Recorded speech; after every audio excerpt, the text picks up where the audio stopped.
তাহলে আজকে আমরা আরেকটা নতুন ক্লাস নিয়ে চলে এসেছি, ট্রান্সলেশন। কিভাবে ট্রান্সলেট করব, বাংলা থেকে কিভাবে ইংলিশে ট্রান্সলেট করব সেটা আমরা দেখব। ঠিক আছে, আমরা আগের দিন টেন্সটা পড়েছি, পাস্ট, প্রেজেন্ট, ফিউচার।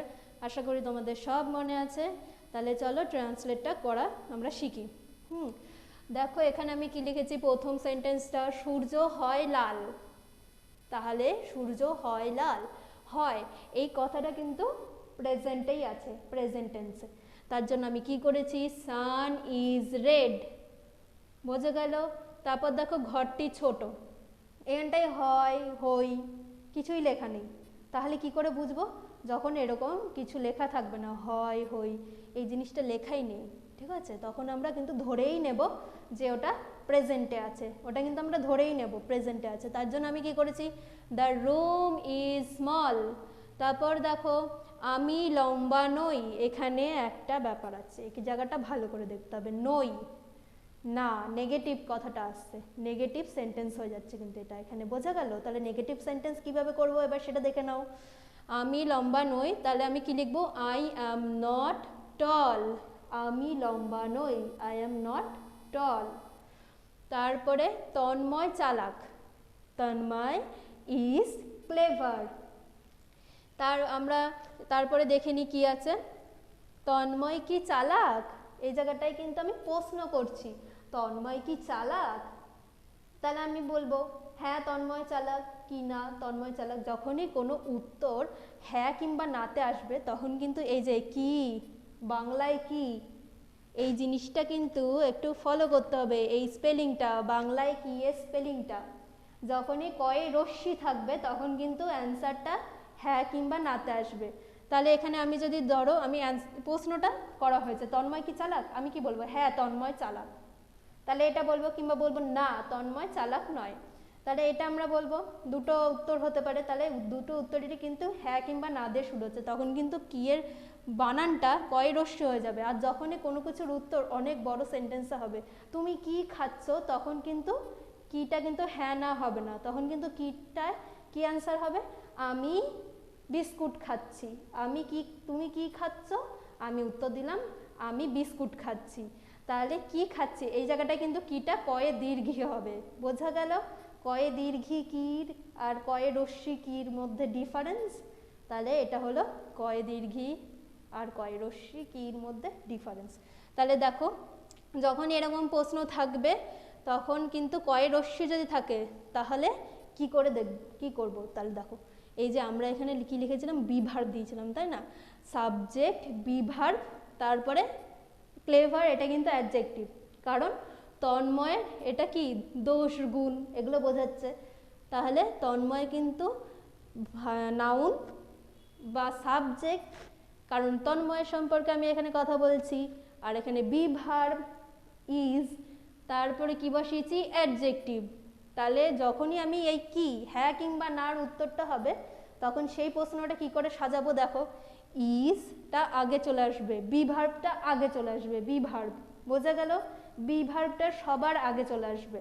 তাহলে ইজ তন্ময়, তার মানে কি লিখবো, বিভার্ব প্লাস সাবজেক্ট, তারপরে বাকি যা আছে সেন্টেন্সে সেগুলো লিখবো। তাহলে আমি এখানটায় লিখে দিই, ইজ হচ্ছে কি বিভার্ব, তাহলে বিভার্বটা আগে লিখবো, ইজ বিভার্ব, তারপরে না, এবার এটা কি হয়ে গেল সাবজেক্ট, ঠিক আছে, বিভার্ব তারপরে সাবজেক্ট লিখবো, তারপরে বাকি যেগুলো আছে সেন্টেন্সে সেগুলো লিখবো, বোঝা গেল। তাহলে এখানটায় কিভাবে লিখছি আমরা, কি দিয়ে প্রশ্ন থাকলে এটাকে কিভাবে ট্রান্সলেট করছি, প্রথমে বিভার্ব বসাবো, তারপর সাবজেক্ট, তারপরে সেন্টেন্সে যেগুলো আছে সেগুলো বসাবো, বোঝা গেল।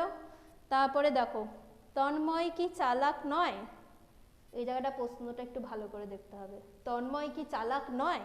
তাহলে এখানটাতেও সেম হবে, আমি এখানে আবার সেই কয়রশ্মি কি দিয়ে প্রশ্ন করেছি, তাহলে এখানেও সেম ভাবে হবে কোশ্চেনটা, ইজ নট, নটটা কেন হলো, নয় বলেছি আমি, হ্যাঁ নয় বলেছি, সেই কারণে এই জায়গাটায় নট আসলো, ইজ নট তন্ময় ক্লেভার।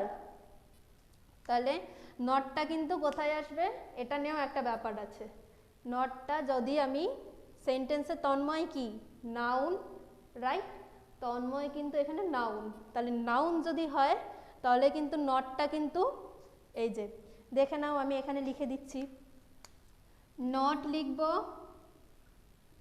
তারপরে প্লাস নাউন,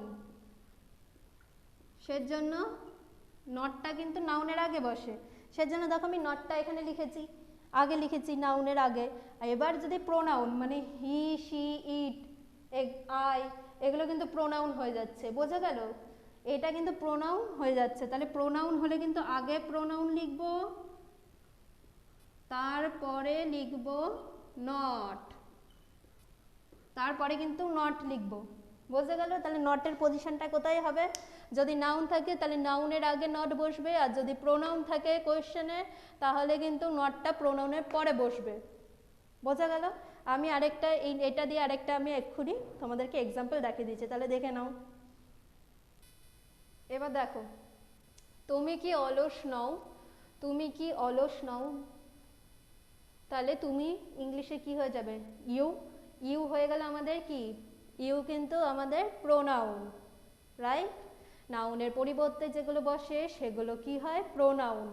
তাহলে প্রোনাউন যদি হয়, আমি কি বলেছি, প্রোনাউন প্লাস নট, প্রোনাউনের পরে নট বসবে, নও আছে কথা, নট বসাতেই হবে আমাদের, তাহলে এই যে নট কিন্তু প্রোনাউনের পরে। তাহলে এই দেখো ইউ এর সাথে কি বসবে, ইউ এর সাথে কোন বিভার্ব বসে, আর, are you not lazy, are you not lazy, তাহলে আর হয়ে গেল বিভার্ব, ইউ হয়ে গেল আমাদের প্রোনাউন, নট, নট বসলো আর লেজি, বোঝা গেল। এইবার দেখো আমরা নাউন দিয়ে করে দেখি, হ্যাঁ, নাউন দিয়ে একটা সেন্টেন্স দেখিয়ে দেখো, তন্ময় কি অলস নয়, তন্ময় কি অলস নয়, তন্ময় কিন্তু, তন্ময় একটা মানুষের নাম, তাহলে এটা কিন্তু নাউন হয়ে গেল।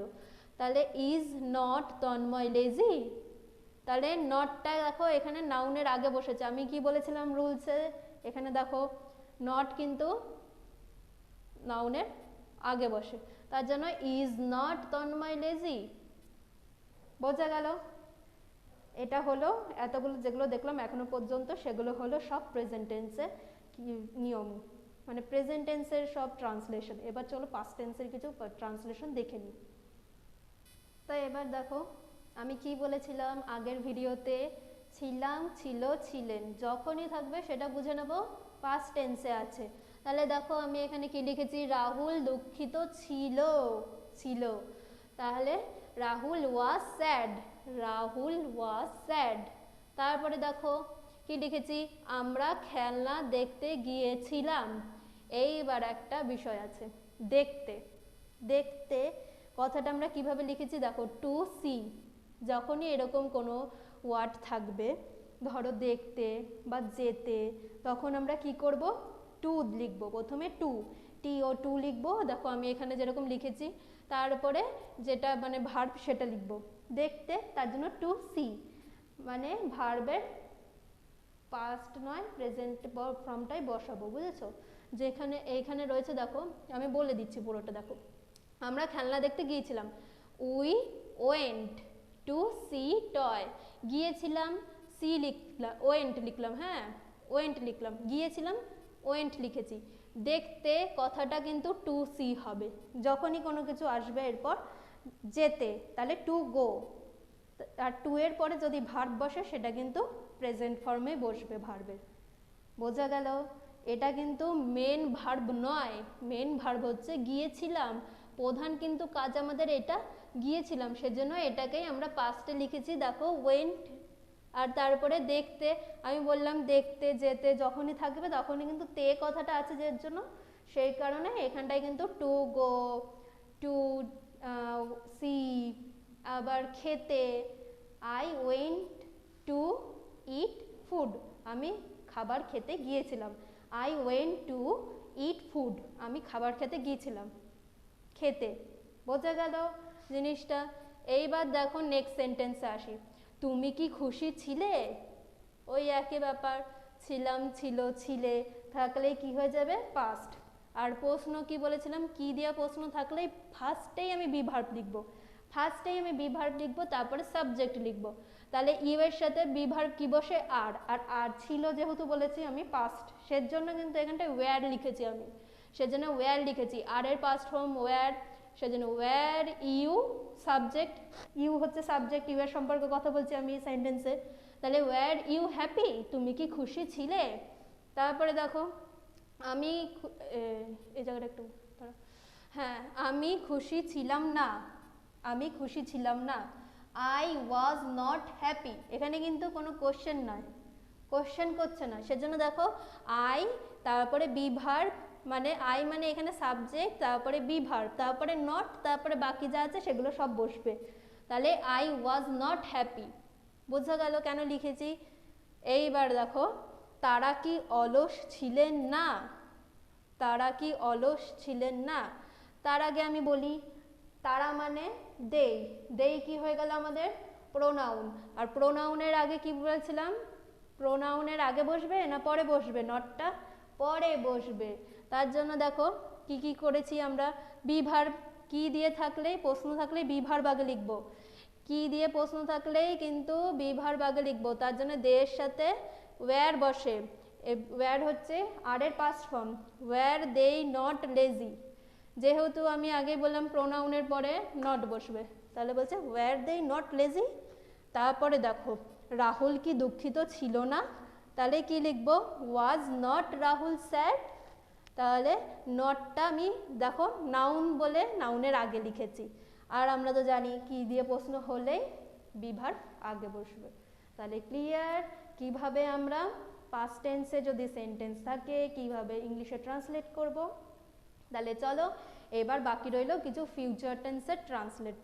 ওকে, তাহলে চলো আমরা ফিউচার টেন্সগুলোকে, সেন্টেন্সগুলোকে আমরা কি করে নিই? ট্রান্সলেট করে নিই। চলো টেন্সের ট্রান্সলেশনগুলো আমরা দেখে নিই। হ্যাঁ দেখো, অজয় ভাগ্যবান হবে, অজয় উইল বি লাকি। তাহলে অজয় এটা কিন্তু আই বা উই এর মধ্যে পড়ছে না, সেজন্য আমরা কি লিখেছি? অজয়ের সাথে উইল। আর আমি কি বলেছিলাম? বে বো ব, ঠিক আছে, মানে হবে হব, এই কথাটা যদি থাকে তাহলে সেটা কি হয়ে যাবে? অটোমেটিক্যালি সেটা কিন্তু ফিউচার টেন্স হয়ে যাবে। বোঝা গেল? তাহলে দেখো এখানে আমি কি লিখেছি? হবে, সেজন্য আমি কি লিখলাম? উইল, হয়ে গেল। এবার দেখো অজয় কি ভাগ্যবান হবে? প্রশ্ন করছি, তাহলে সেই আবার এই ভার্ব বি ভার্বটাকে আগে লিখে দেবো, will Ajay be lucky, Ajay কি ভাগ্যবান হবে। তারপরে দেখো আমি গান গাইবো, I shall sing a song. তাহলে আই এর সাথে আর উই এর সাথে শ্যাল বসে, তার জন্য এখানে আমি কি বসিয়েছি? শ্যাল আই এর পরে। এইবার দেখো আমি কি গান গাইবো না, shall I not sing a song. তাহলে এখানে শ্যাল লিখেছি, আই আছে সেজন্য শ্যাল। আর কি বলেছিলাম আমি? যে প্রোনাউন, প্রোনাউনের পরে নট বসে, তার জন্য আই প্রোনাউন, তার জন্য আমি নট বসিয়েছি আই এর পরে। সিং সং ভার্ব, তারপরে অবজেক্ট। বোঝা গেল? এবার দেখো রাহুল কি কেক খাবে না, রাহুল কি এখানে নাউন কিন্তু রাহুল, তার জন্য দেখো will not Rahul it a cake. তাহলে রাহুল একটা নাম, তার জন্য রাহুলের সাথে উইল বসেছে, আর উইল আগে লিখেছি, আর যেহেতু নাউন, নাউনের আগে আমি বলেছিলাম নট লিখবো, তার জন্য রাহুলের আগে নট লিখেছি। Will not Rahul it a cake, হয়ে গেল। তাহলে নিশ্চয়ই এগুলো বোঝাতে পারলাম আমি। তো এইভাবে তোমরা অন্যান্য যে সেন্টেন্সগুলো আমি তোমাদের দিয়েছিলাম সেগুলোও তোমরা একটু করে ফেলবে বাড়িতে। তো তোমাদের এগুলো বাড়ির কাজ থাকলো, হোমওয়ার্ক থাকলো, তো তোমরা এগুলো করে নিও, এগুলো দেখে দেখে। আর আমি ভিডিওতে যা যা দেখালাম সবগুলো কিন্তু নোট করে রেখো খাতায়, তাহলে বুঝতে পরে সুবিধা হবে। তাহলে আজকে ভিডিও এই পর্যন্তই, বাই।